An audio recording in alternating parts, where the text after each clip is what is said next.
Hey there, people.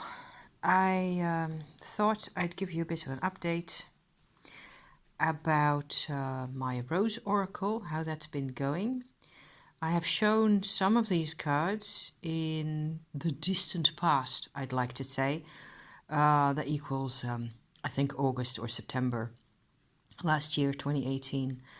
And after that, at that moment, I was still very insecure about the whole process. Also about the YouTube, getting there and getting it all done and whatever was supposed to mean to be, whatever I was supposed to be wanting with this, etc.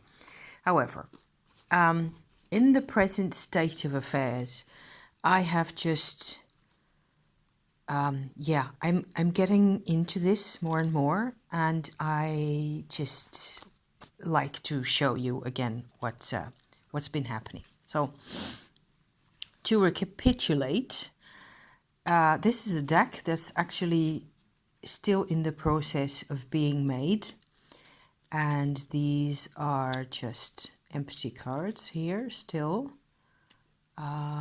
Those are empty. And these are the backs for those. I have shown this at some point before, like I said. However, I started off with this. Actually, the inspiration for this was Mildred Payne's Secret Pocket Oracle. I like the idea a lot. It's now, in hindsight, working with the Lenormand much more.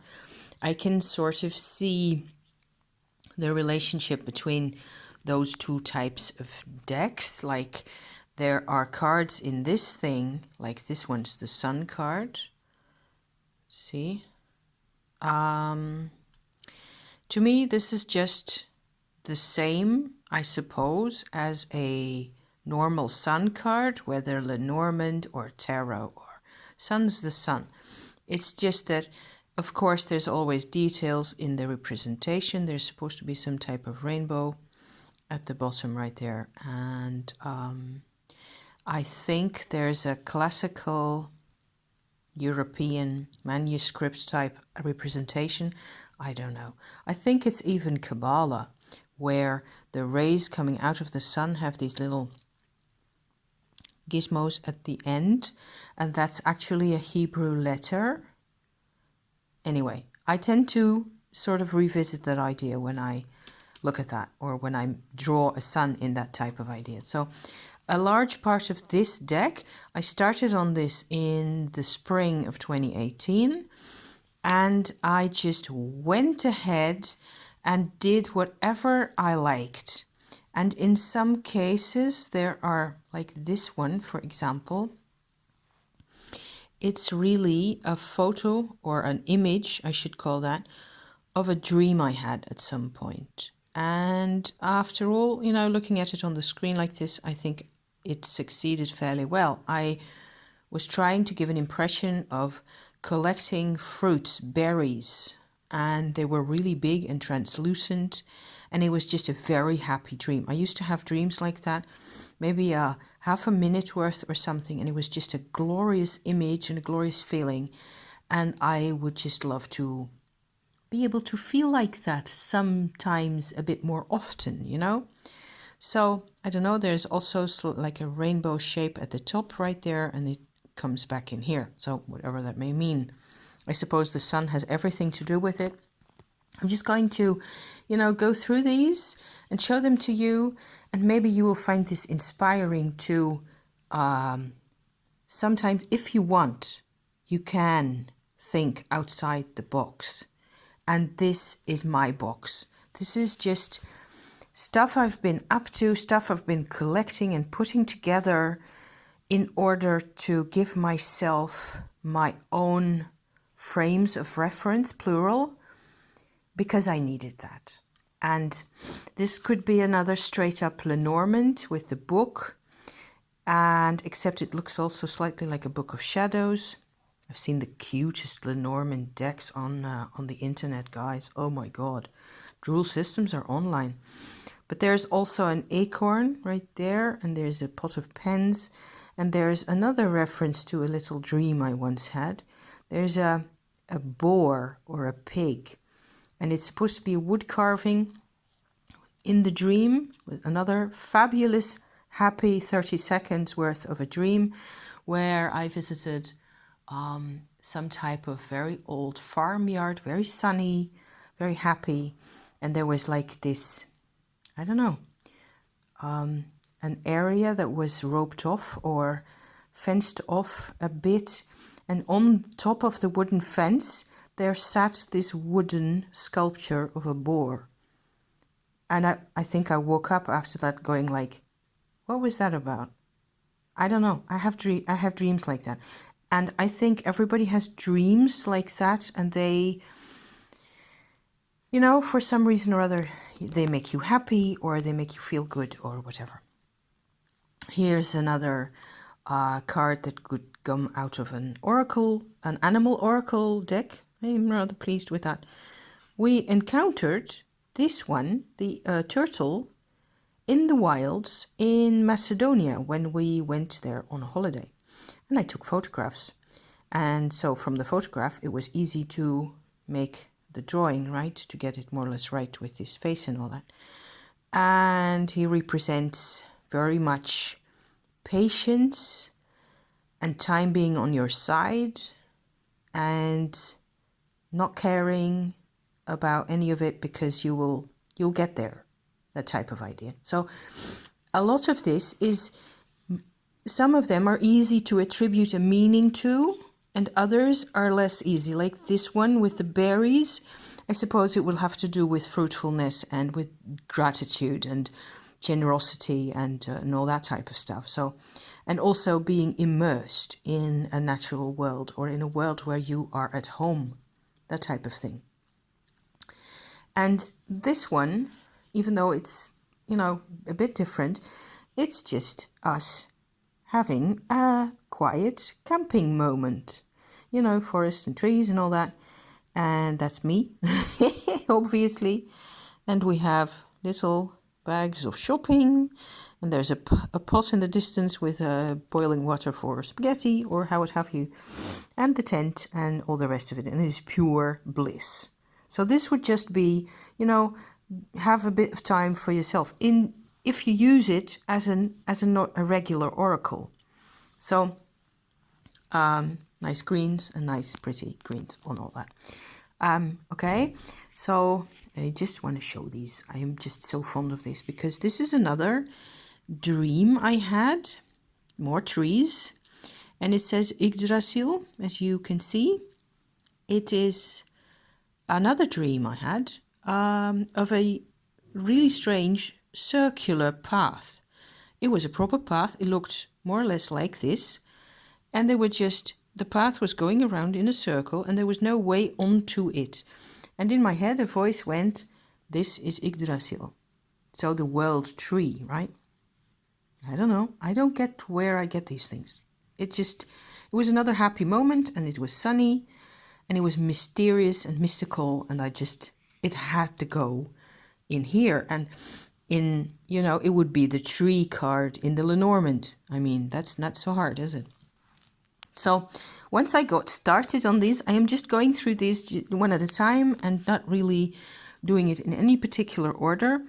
There were a couple of cards that just kind of came up that I had to put in.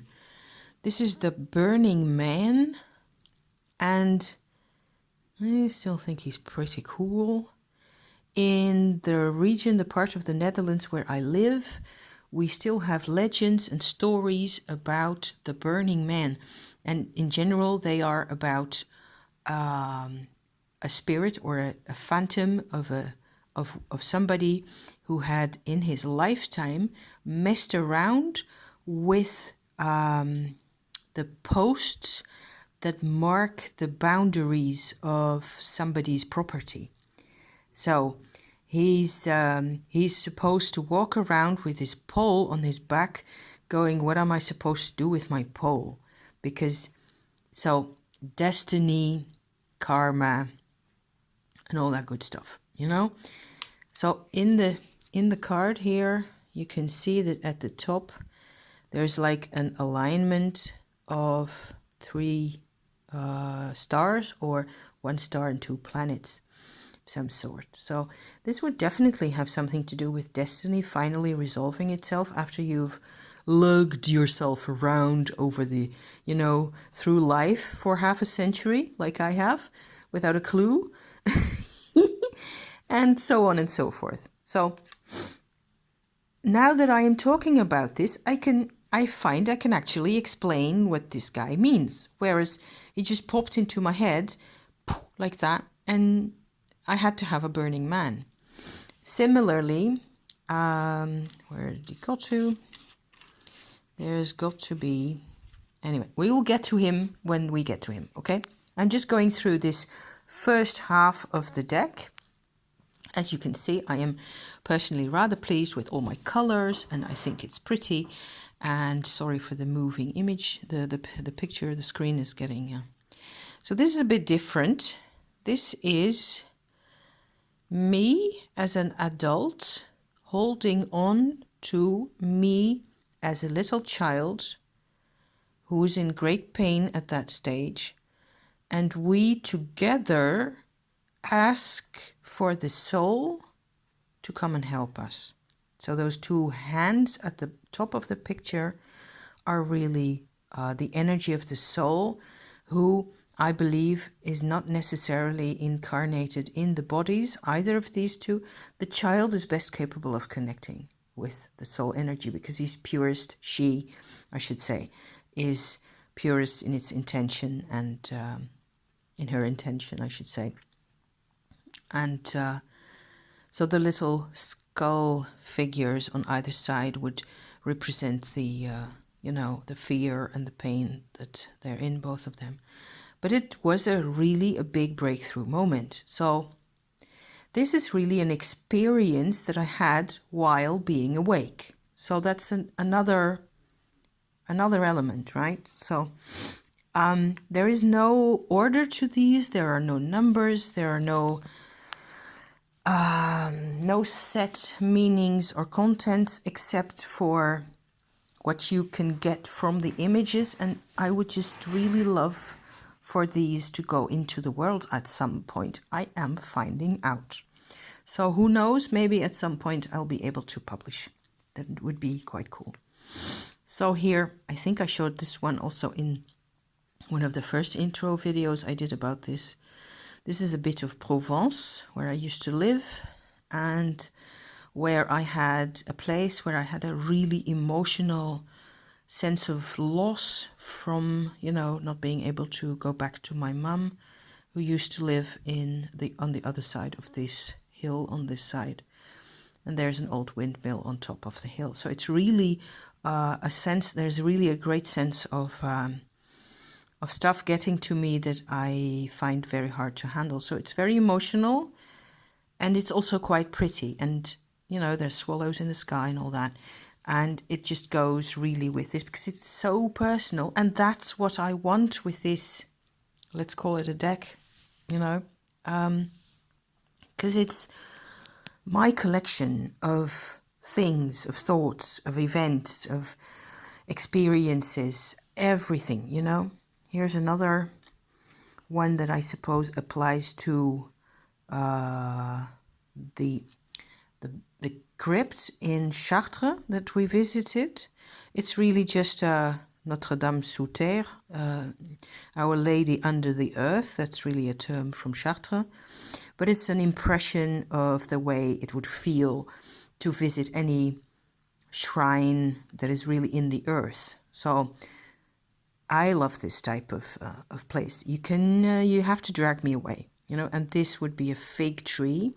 And I have a fig tree in my garden, lo and behold, and it produces figs now and again. I think it's nice. Okay, so that's more of a signpost type card.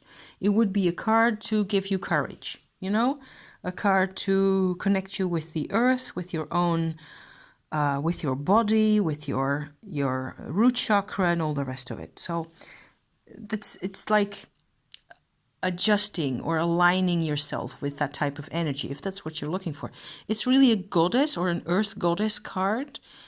And so it would have a sense to me also of, you know, things will sort themselves out and you can have trust and that type of thing. So this is another card that has a lot to do with my meditation practice. I suppose this is about the consciousness that you need in order to perceive energies. So whoever wants to do something with that, feel free. It's silence, inner silence is needed for, you know, you have to step away from your standard type of personal interpretation of things and so on. This one is really rather similar, I think, except maybe it's just even cooler, or I don't know. I just had to have a card in there and I don't even know what they mean. This one I do know what they mean. This definitely falls in the psychological drama, if I can call it that, category, because I made this as a larger drawing without the orchid, just this wave and the bird and the strange tiled floor, I suppose it is.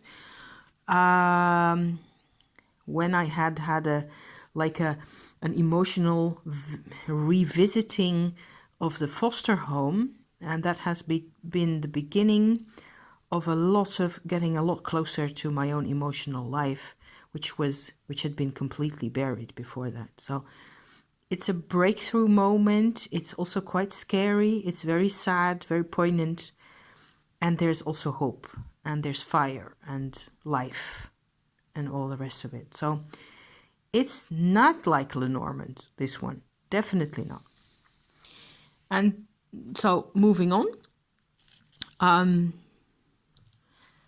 Death and the child, eternal life, if you like. Not so Lenormand.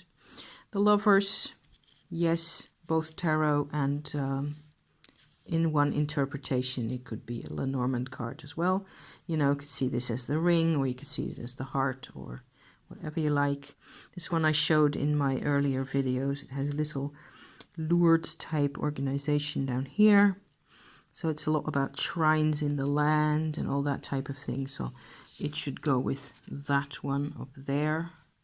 But it's different because it's shrines on the land and in the life of people. And yeah. And so on and so forth. Another orchid and some chestnut flowers and a ship that is passing silently through the trees. Just an image. Singing bird in the springtime. A rose of light. These are really stained glass windows, as you can see. And I suppose it would have to do with committing yourself to a higher truth, to a higher self, you know, choosing to connect again and again and having hope and faith that something will come of it. You know, something along those lines. Here's another dream card that I had ages ago. It was just that, really. So you can interpret these also in a whole lot. You can interpret them as you like. Okay, that's the end of the battery. Part 2 will follow.